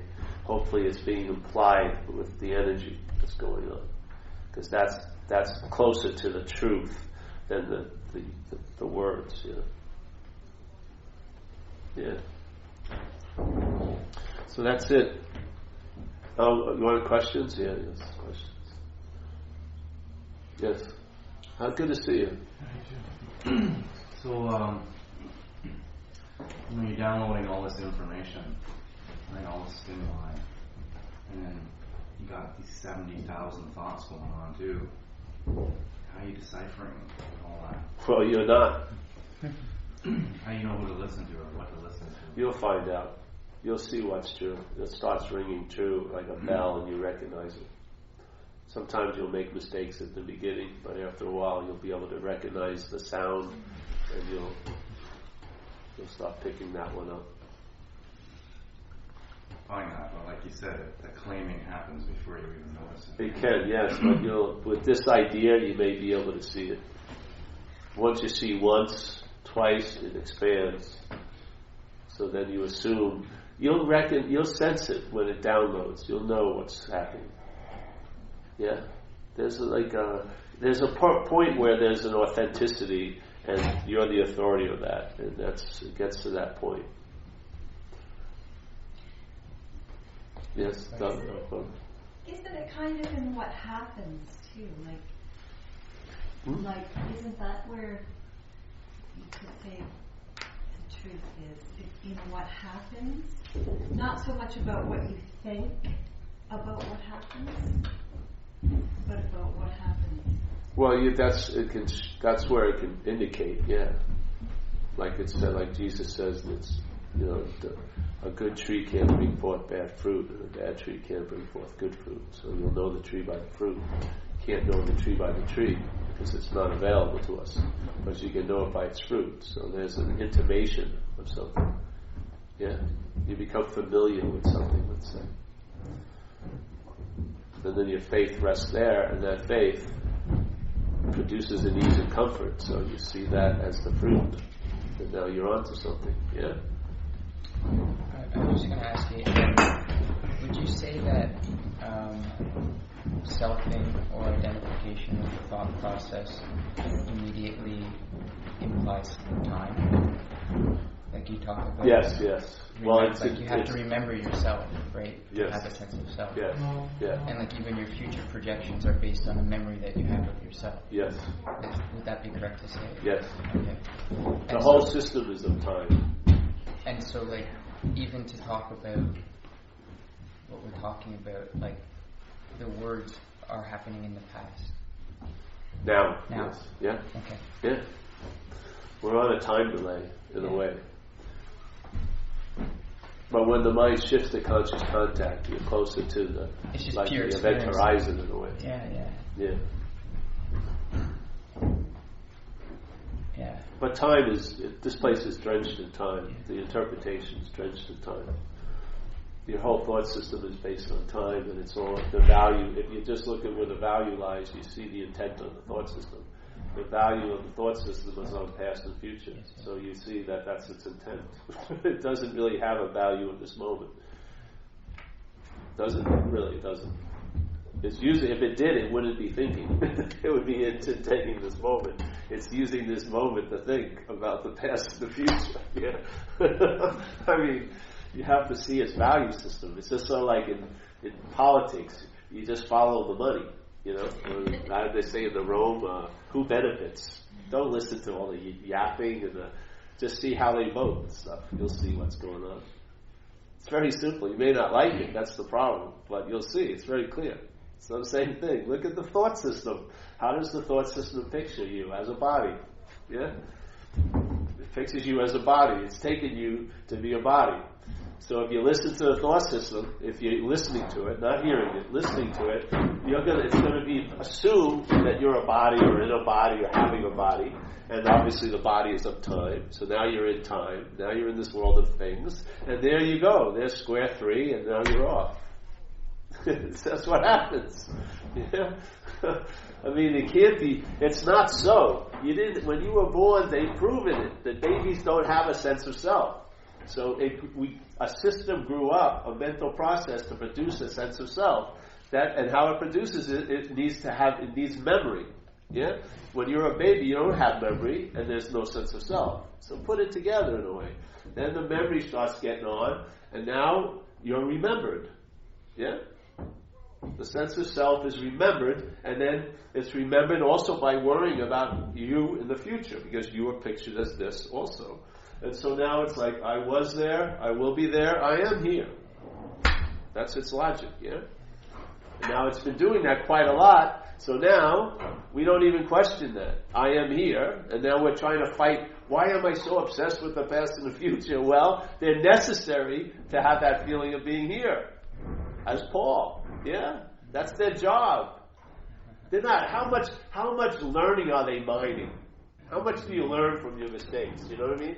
By berating yourself hundreds and thousands of times over and over again. But how much are you remembered by that? How much are you remembered when your mind goes over and over and over mistakes that you thought you made 5 years ago? How much are you remembered by that? Quite a lot.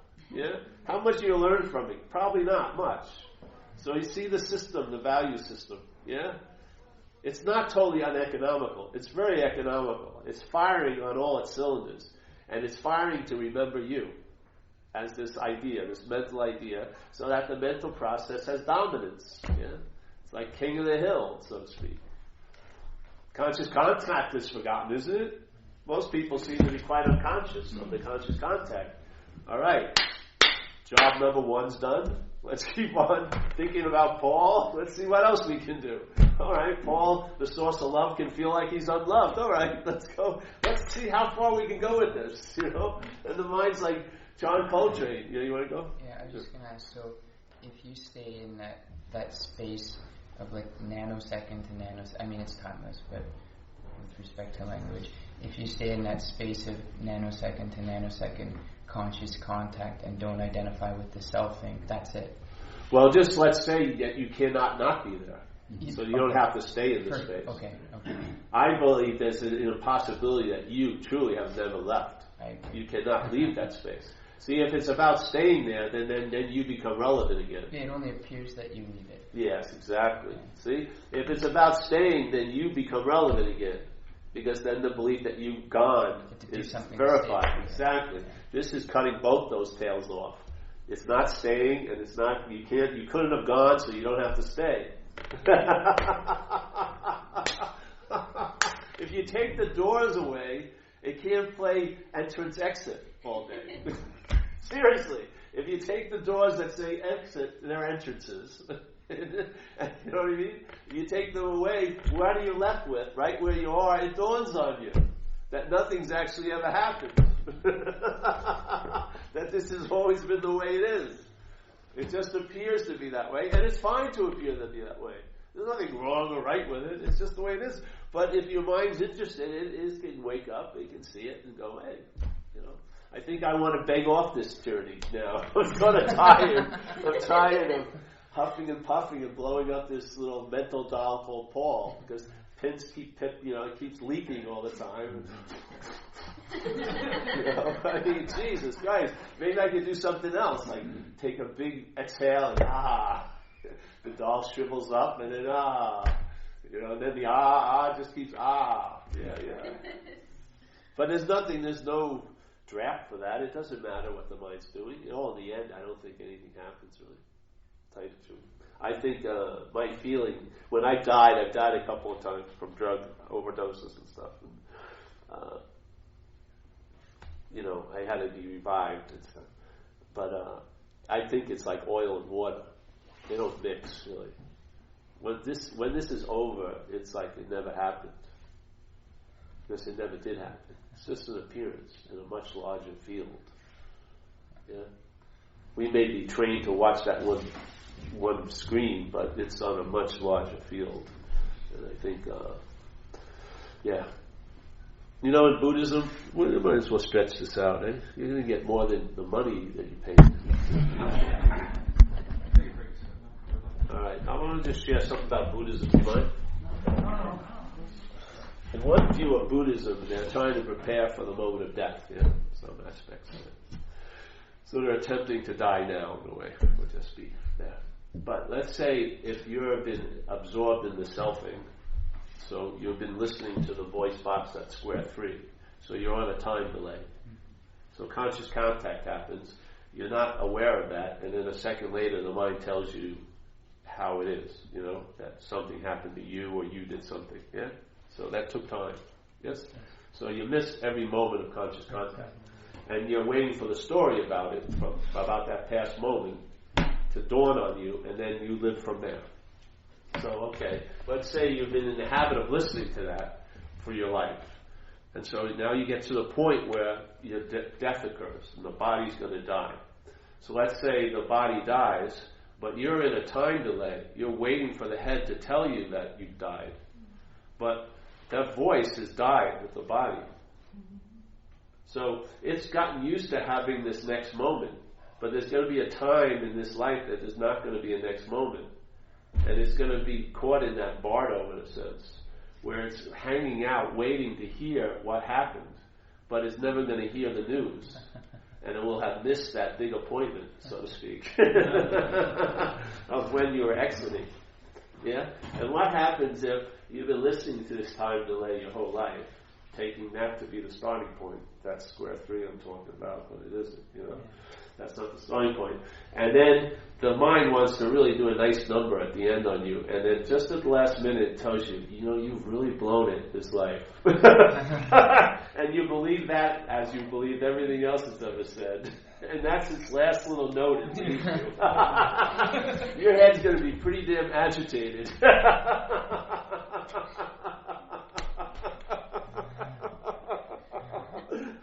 Oops.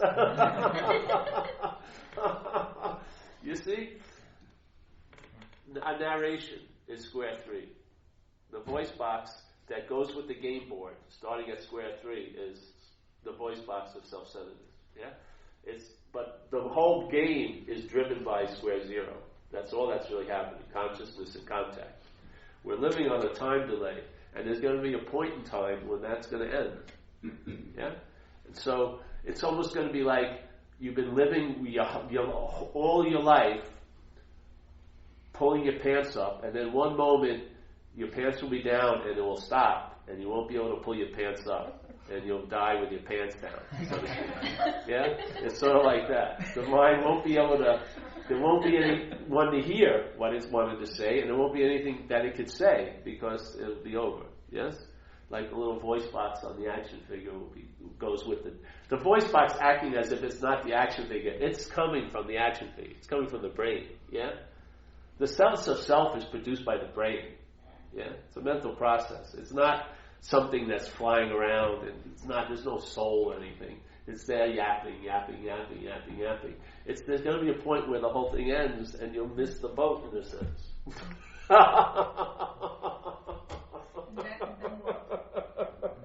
What? I have no idea.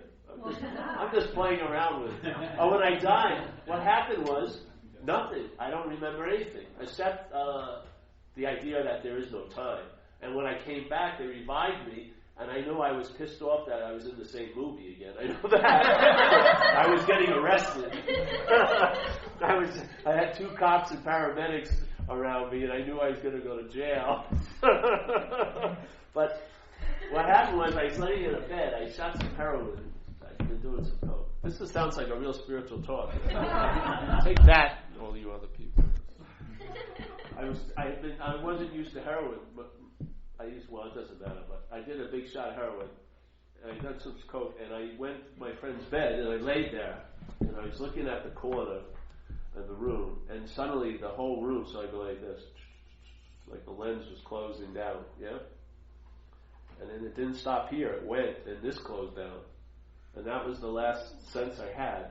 And then there had to be a lot of time passed, because when I came to, the police were there, the paramedics, and my friend was in the doorway, and his roommate looking very concerned, so it must have been at least 15, 20 minutes, and they were reviving me. They gave you stuff called Narcan that takes away the effects of the heroin. And when the effects of the heroin was stopped, I came to, and then the movie just felt like there was an interruption, like a what do they call it, intermission? And then it just rebooted back up. And there I was, a junkie again, and everything was, oh no! And everyone was yelling very excitedly, and I didn't know what was going on. And then I realized I was the object of all the excitement, like usual. I was like, oh no! And the police were standing there, and it all came back. But it was like just stopped, and then it just started again in a way. So I don't believe there's any. I don't think it starts and then there's the nowhere that's part of the movie. It's not a part of the movie. The movie stops, and then what's always so has always been so. Yeah, that's my sense of it. I could be wrong, who knows? But that's the sense. So that's it, eh? We'll take a break, lunch break. Yeah. Come back at 2 o'clock. 2 o'clock. What time is it? 1. 1? All right. Well, I think they need more time to digest. Yeah, we need a little more time. All right. Well, I'll see you here. Yeah, shoot for 2. If I'm not here, stop me out.